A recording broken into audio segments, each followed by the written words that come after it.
The Big 12 basketball schedule is out. We know everybody KU is going to be playing. We know Darryn Peterson, AJ Dybantsa will happen in Lawrence. We know it's not going to happen twice. We know who they're going to play twice, and we know how loaded of a schedule this is. We're breaking it down on today's episode of Locked On Jayhawks.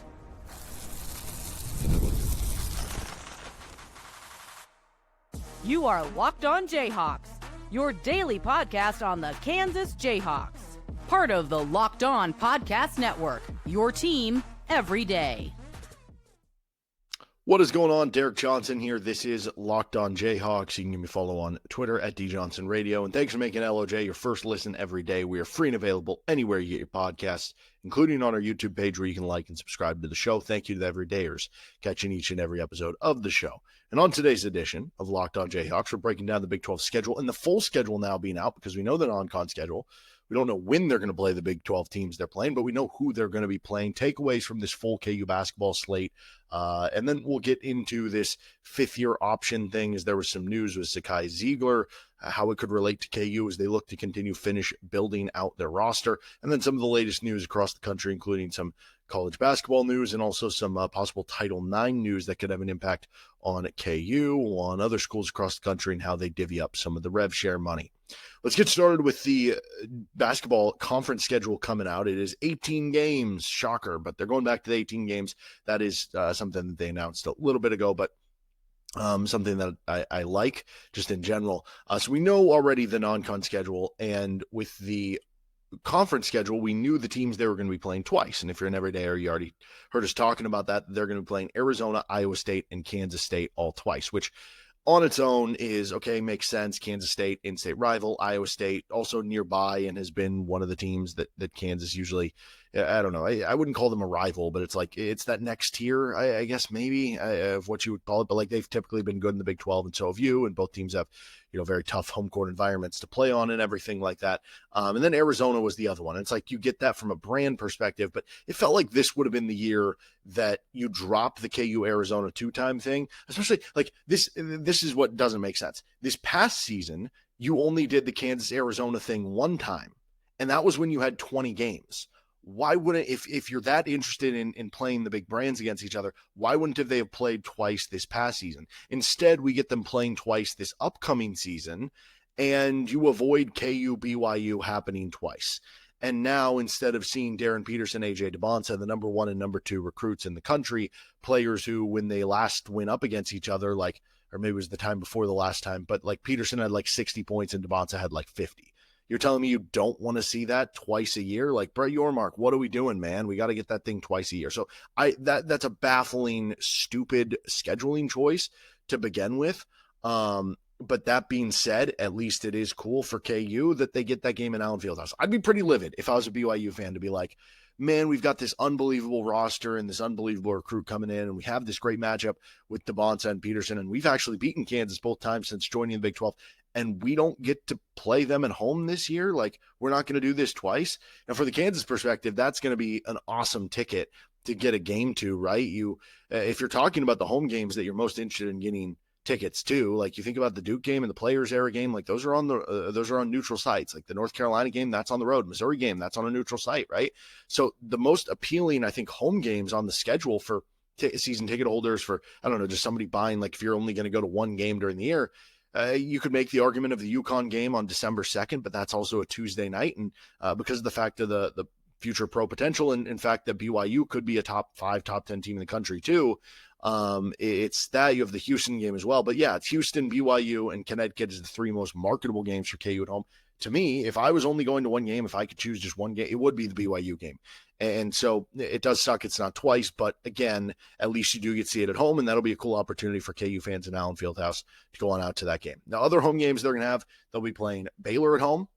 I mentioned BYU. They'll get Cincinnati at home, Houston at home, TCU, and Utah, and then Arizona, Iowa State, K-State. On the road, obviously, Arizona, Iowa State, K-State. And then the away-only teams that you'll be getting is at Arizona State, at UCF, at Colorado, Oklahoma State, Texas Tech, and West Virginia.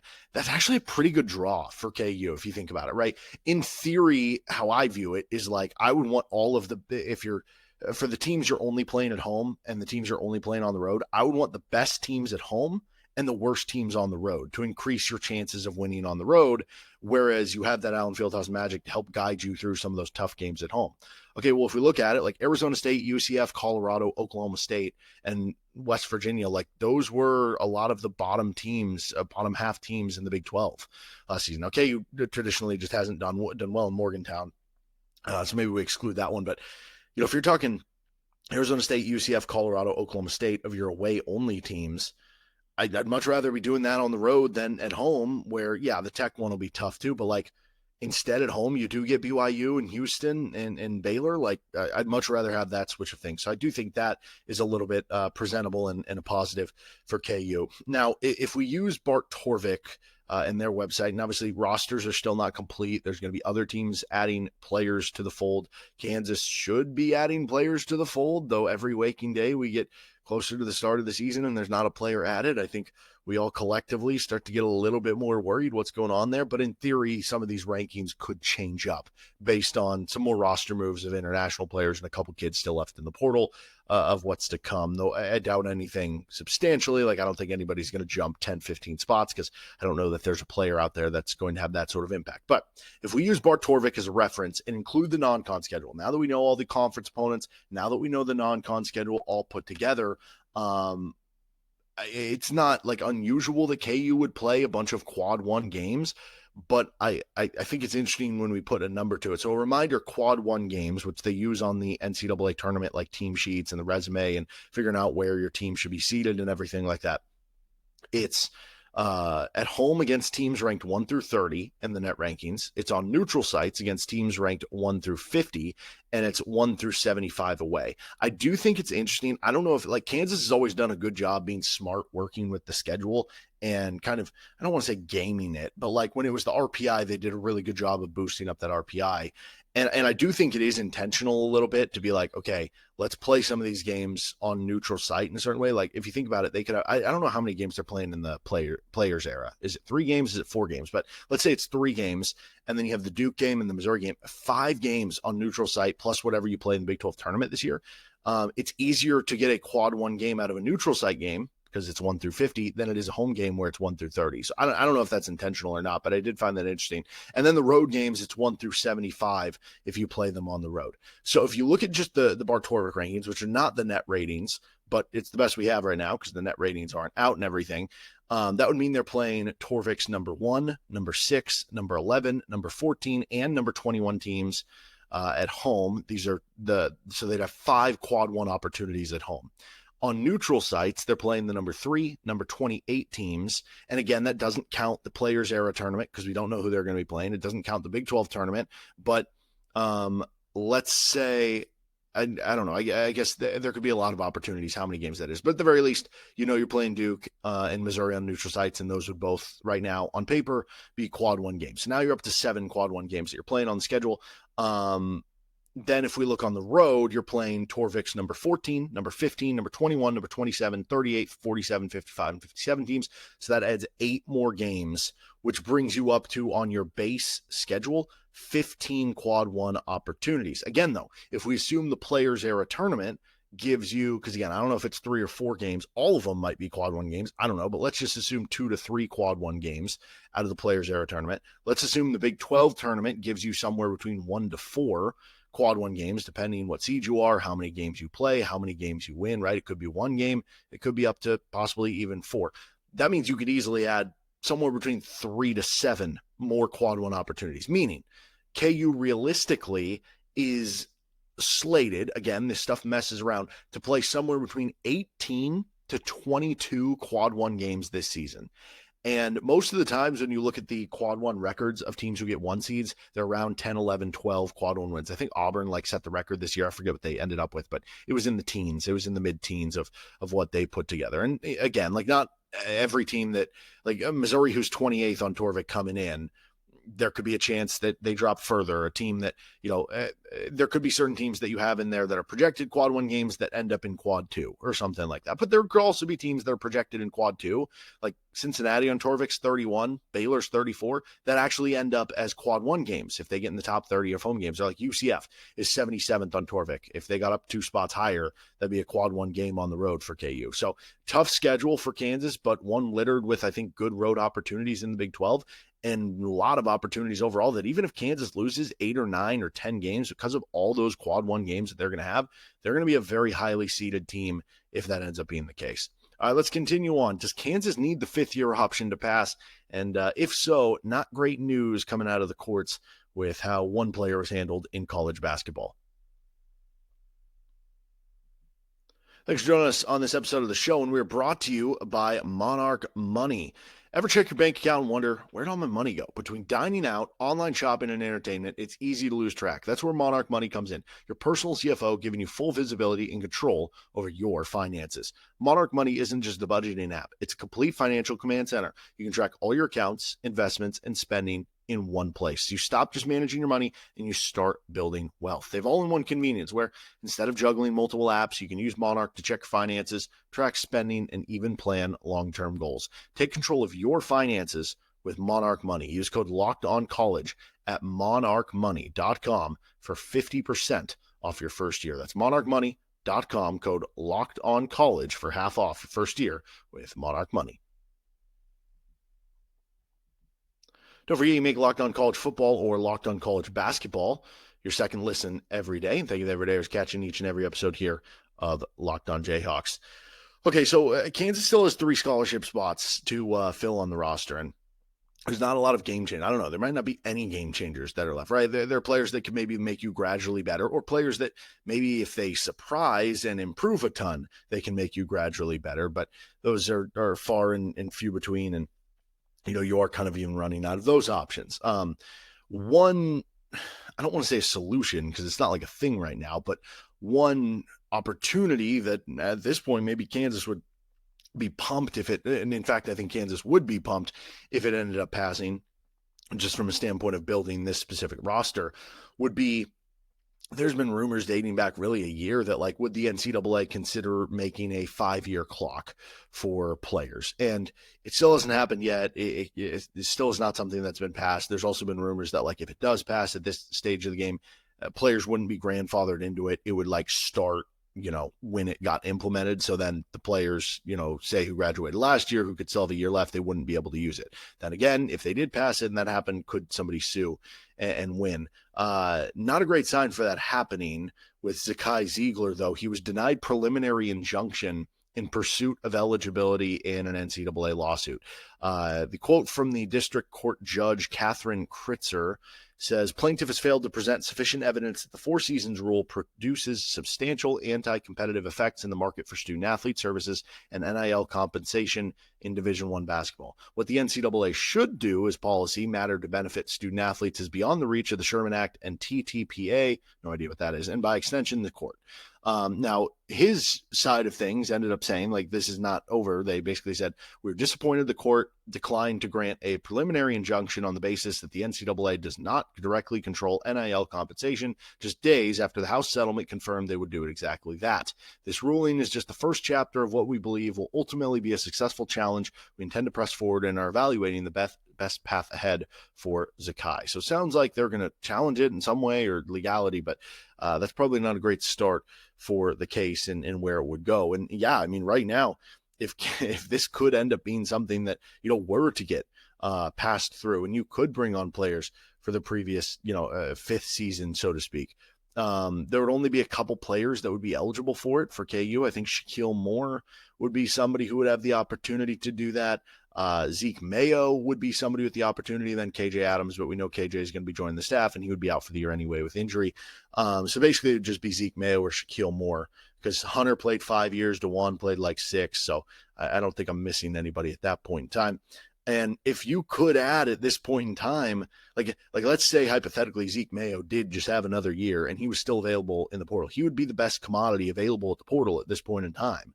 And for a Kansas team that needs 3-point shooting, that would be awesome. Now, what are the likelihoods of all these things happening? Like I said, and the proof of that, courtship being denied, it's very, very slim that any of this would happen. But it is at least something to monitor based on what happens because, again, as Kansas does have scholarships available, if it were to be something that passed, it wouldn't just be Zeke Mayo. It would be a lot of other players in college basketball who aren't good enough to get maybe into the NBA that did enter the transfer portal at the last minute, just in case something happened. And there'd be a lot of these other schools across the country that would already have filled up rosters or would already have filled up NIL budgets. And maybe Kansas would be in a situation where they could, snipe somebody good if the fifth-year rule passed and grandfathered in players who just graduated. Again, though, there's a lot of steps for that to happen, and it doesn't seem like those steps are happening, but we'll monitor it because, they've still got 3 spots available, and I don't know what they're going to do with them. I don't know if they're going to use all 3, too. And maybe there is a little strategy. Like, I don't want to say there's strategy to that, but, like,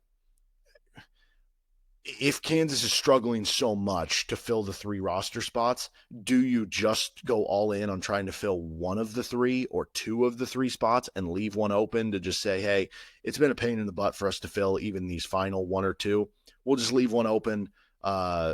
Worst case scenario, we just don't fill it, and it gives us a little more NIL budget that we can use on those top 2 players or that we can just carry over to the following season. Best case scenario, if this does pass, we still have an open scholarship now that we can go out and bring somebody home and possibly be a game changer, even though it is very, very unlikely for something like that to happen. All right, let's finish up here on this episode of Locked On Jayhawks with some of the latest news across college basketball and college athletics. Thanks for joining us on this episode of LOJ. Again, you can find our show anywhere you get your podcast, including on our YouTube page where you can like and subscribe to the show. And thank you to every day who's already doing that. Feel free to check out Locked On College Football and or Locked On College Basketball for your second listen every day. And we've had some previous episodes this week talking, international stuff for KU. We've had some episodes that have been, talking all sorts of things this week, including on Karem Kanan and his possibility of if he were a Jayhawk and his scouting report and everything. Okay, so here is an interesting article. It was just posted by Front Office Sports earlier this week. It says, group of women athletes files appeal of House v. NCAA settlement approval. And basically a group of 8 women filed an appeal of the House v. NCAA settlement that got approved on Wednesday, arguing that it violates the Title IX gender equity statute. So this would be very interesting to see what comes of it. It's the first appeal for the settlement, and obviously very fresh settlement. So, just a couple of days after, it's already getting appealed. So basically, if you remember the House settlement, $2.8 billion in back damages to athletes who couldn't earn NIL before 2021, and also allows moving forward schools to use rev share for the. It later says in the article, the group argues that the calculation to distribute the $2.8 billion in damages violates Title IX because female athletes would theoretically receive less money than football and men's basketball players. It says it deprives female athletes of $1.1 billion. The settlement suggests schools would have paid male athletes over 90% of the revenue over the past 6 years through Title IX, as though Title IX didn't apply. If Nike wants to do that, that is their choice. If the school or a conference acting on the school's behalf, this is from the lawyer for the group that's appealing or whatever. If the school or conference acting on the school's behalf tries to do that, they're violating the law. They can either pay the athletes proportionally or they can return all their federal funds, but they can't do both. For now, the court will stay the back damages portion of the settlement. Wilkin previously said, who is the judge, I believe, that objections related to Title IX did not move her because the House settlement is an antitrust case, not a gender equity case. And she also, though, said that in her approval decision, athletes were free to sue on Title IX grounds in the future. So it'll be interesting to see what kind of comes of this, because if this does lead to something, if it does turn to something where, they do have to, like Title IX, where you have to have equal scholarships for the 2 sports, if you do have to pay the female sports the same amount that you will for the male sports, I don't know that that's going to be good thing, because here's what I think teams will do to skirt around that.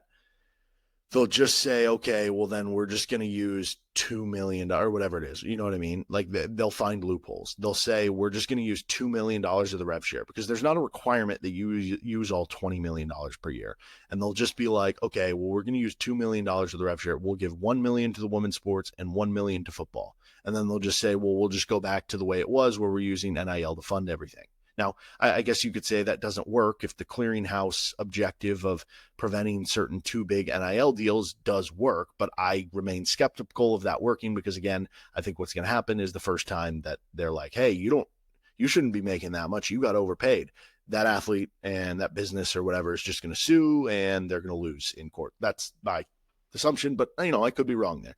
So I don't know. It would be interesting, though. It certainly would, make for, interesting investment in women's sports and women's volleyball and women's basketball. And some of these players certainly are. We've seen, like, your Caitlin Clarks, your Juju Watkins of the world, heck, Samaya Nichols of Kansas, that are certainly right. I mean, there's some great volleyball players. So it'll be very interesting to see how it shakes out, because it will have an impact not just on women's sports, but also on men's sports too, because then there'll be less money that you can give to football and to basketball. And then some of these outrageous prices maybe go down. So maybe I'm actually talking myself into this a little bit as far as that goes. One other quick thing I wanted to mention here. This was brought up that there is, by the NCAA, that there is positive momentum toward moving college basketball games from halves to quarters. I don't have like a strong opinion on this. I think the nostalgia in me kind of likes the halves, kind of likes that it's different than the NBA. But you think about it more, and you think, like, every level of basketball you play, from youth basketball to high school basketball, to then professional basketball, whether it's in the NBA, whether it's overseas, whether it's in the Olympic, whatever, it's all quarters. So, like, why is college basketball doing the halves? Again, the nostalgia part of me is like, I kind of like the halves, but it's just a different way of viewing things. And it would lessen, in theory, the TV timeouts, because you go from, okay, we have a TV timeout at the under 4, we have the TV time, or at the under 16, at the under 12, at the under 8, right? We have basically 5 of those. Now it would just be, okay, you have under 5 and then the end of the quarter. Maybe they would get their hands on it and be like, let's make more money somehow, I don't know, but I'm not against it. It would also help with the fouls, right? You don't have to worry about as much a team getting into the bonus too early.